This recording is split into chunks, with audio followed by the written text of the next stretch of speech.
లోని ముఖ్యాంశాలు.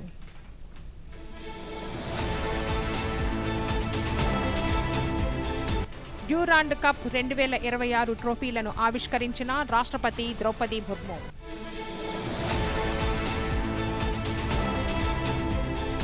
ఇండోనేషియా అత్యున్నత పౌర పురస్కారం Bintang Adipurna of the republic of ఇండోనేషియాను అందుకున్న భారత ప్రధాని నరేంద్ర మోదీ.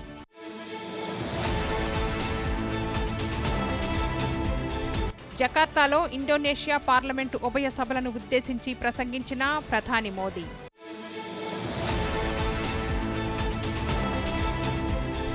పదకొండు ప్రాజెక్టులకు ఆమోదం తెలిపిన రాష్ట్ర స్థాయి పెట్టుబడుల ప్రోత్సాహక బోర్డు.